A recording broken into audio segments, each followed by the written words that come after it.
Obviously, the last time I think we spoke was a day or two into practice.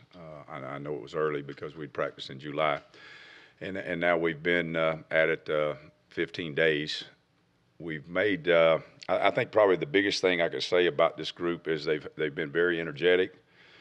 They've come to work every day, responsive in terms of having a good attitude, a good work ethic, good leadership, and obviously we've tried to press them and put them in situations as much as we could to make it as difficult as we can on them to prepare them for the season. And they have responded in a big way, and I think that is a credit to the leadership of the guys like Trey Williams and Trey Matthews and Stephen Roberts and guys like that, Dontavius Russell, Marlon Davison. There's a lot of guys that really have good leadership. Now, that having been said, we've made progress. We've made good progress, but we are a work in progress, just to say the least. And a little bit of that reason is that we have a lot of guys back. We've got a lot of guys back that's played good football. But we have a lot of young guys that we would like to see help us.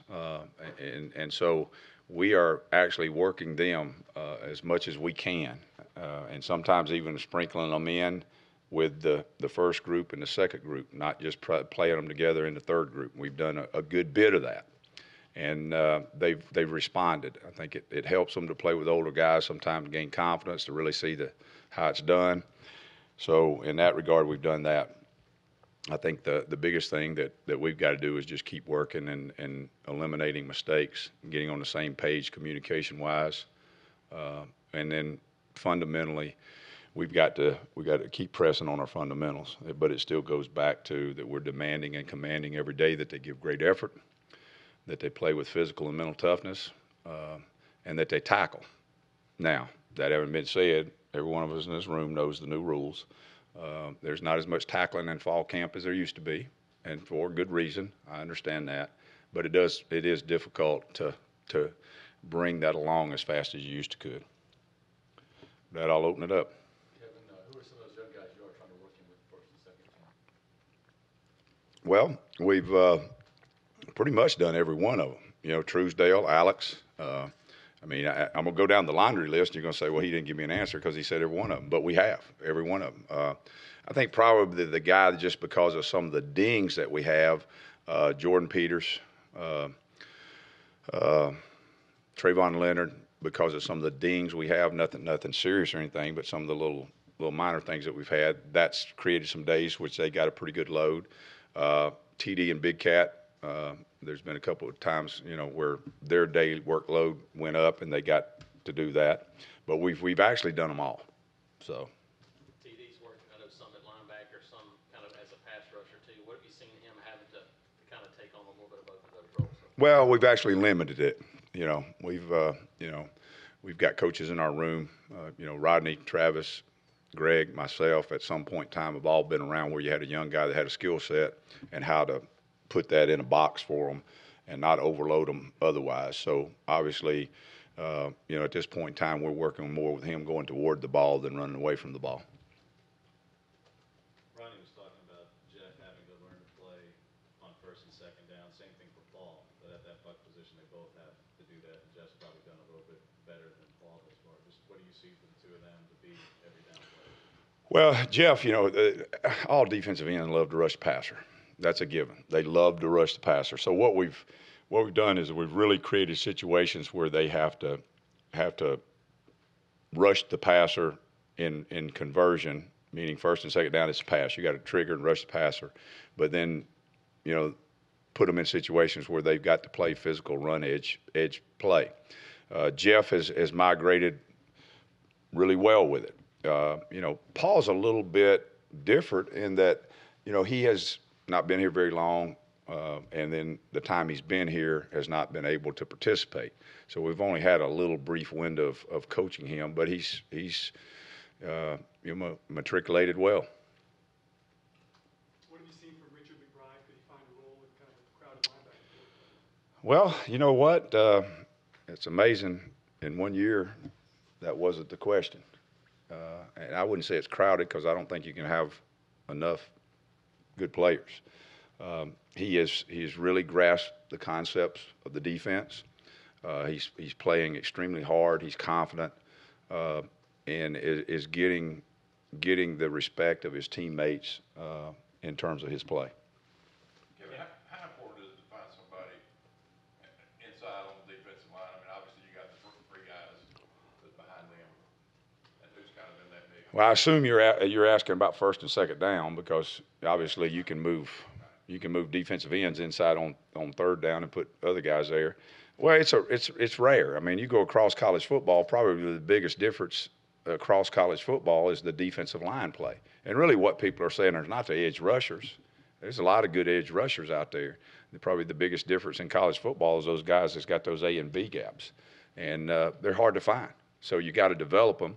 We're fortunate in that we've got a guy that has a great track record of developing defensive linemen. And the physicality, technique, and the attitude it takes to play in there because it's a hard job. You know, we've said before, you got 300 pounds on this ear and 300 pounds on this ear. You know, put one hand here and one hand there and hold that point. That's not a lot of fun. It takes a lot of work. And so you got to develop them.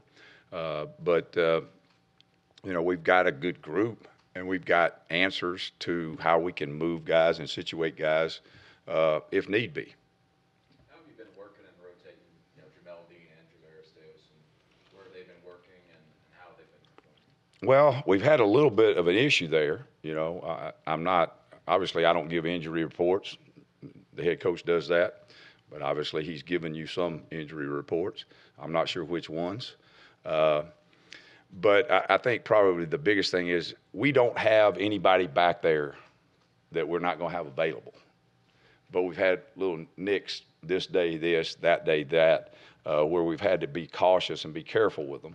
And so we've created some issues in terms of, okay, what are we going to do today? And this guy's got to work at this and this guy's got to work at that. But then the bright side of that is we're kind of at the end of it now, and they've kind of really coming out the other side where they've rotated in a lot of different ways and played a lot of different things, and they feel pretty comfortable with it. So we've, you know, Dean's been primarily corner, but safety is a possibility. Denson is corner, star, safety, and on and on and on. We've created that. We're not going to be so complicated they can't play it. We'll simplify so we can get the best guys out there. Well, Dean obviously had his injury issues in the past, but you know, keep hearing good things about him and Right. being pretty physical. What do you kind of expect from him this season? To be a dominant player and do his job. I mean, that's the quick answer. But at the end of the day, playing corner is a hard job. It's a hard job in this league. It's a hard job at the next league up. He's long. He's physical. You know, if he gets in front of you and gets his hands on you, he can make that clock that the quarterback has be affected by how the guy released off of him and mess up the timing of the route combinations. And he's really, really good at that because he is so long and strong, and he's really, really smart. So that's there, and then he has the physical ability to do it. Kevin, if you had to line up to play Saturday, just is the number of linebackers you feel comfortable putting in the game right now at 6 or even higher? I have not really counted it. It'd be getting close to that. It'd be getting close to that. Now, obviously, that's situational, but, you know, there's a group of 4 any situation. And then there's 2 more, possibly 3 more, that are situational. As a coordinator, how comforting, I know you use the word comforting, but having 4 guys that, you know, Travis said, hey, we put any of those 4 guys in this situation, how big is that for you, knowing that when those guys are in the game, you can do anything you need to do defensively? Well, I think the biggest thing is it's kind of like saying you got a quarterback. You know, when you've got a quarterback that you know how he's going to react. And, I mean, for example, we were not ready for this, but we were in a scrimmage the other day, and you know, they lined up in a set that we had not really been exposed to this fall camp. And Trey Williams makes a check. The problem is we hadn't put the check in yet, and we had one young guy out there. But I mean, it was just instantly he just spit it out, Well, that was good if he'd have been out there with everybody except Jordan Peters was out there, and he's like this. You know, we hadn't got to that installation yet. That actually went in yesterday, so he was about 3 days ahead on the installation, and we had a young guy looking like, Coach, I didn't know what he's talking about. It's okay. It's all right. So he's quarterbacking it. You know. Kevin, Jared Williams, what type of camp has he had so far, and what do you like what you see from him bringing some pass rush to the defense? Well, I mean, obviously he plays the money position. I mean, and that is a primary cover position. It has to be. He's really smart. He understands the concepts of what we're trying to do. Now, when we go to the pressure game, we have the ability to add him to the rush in different ways, and he's got a good rush ability. Andrew Marlin among the guys you say are available but may not be back at the moment that you hope to get back here in the days to come? Are they back early? Well, I can't comment on that because then I'd be commenting, but I can answer it this way for you. They will be, I have every reason to believe that they'll be ready for the start of the season. Well, if that's the case, then I don't think 1 week's practice is enough to get ready for a season. And so I think we're near to it. What does Jordan Peters bring in you specifically as a young player can probably help out this year? Pardon me? What does Jordan Peters bring in specifically? He's a smart guy. He's highly competitive. And he's just, he doesn't rattle. He's very calm. Is he giving you the chance to play multiple positions too? I know that's tough for a young guy. Well, for a young guy, he's got the ability to, and that one day he'll be star safety. But right now, we're just trying to keep him in place. Yeah, we haven't heard a lot from Rodney about him. We didn't see him much in the early practices we were out there. But where does John Tavius Johnson fit in the interior there in this opener when you're going to face a team that wants to run probably 65 plus times? Does he play a role in that 0 spot, later in the season opener? Right. Well, he's a big man. He's strong. He's got ability, or he wouldn't be here. He's in the rotation and working hard, getting better every day. So, as a lot of young guys, he's a work in progress. But that's just because of youth and inexperience. It's not because of necessarily ability.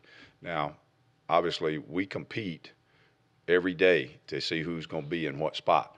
So things change. You may be one day and 2 the next day. You may be one day and you may have 2 in front of you the next day. That's just the way it works. That's a good thing, and he's adding to that competitiveness in that core. Kevin, is there a defensive tackle beyond Derek Brown, Dontavius Russell, and Andrew Williams that you feel comfortable in putting in on first and second down right now? Yeah. Mm-hmm. And who would that be, Coach?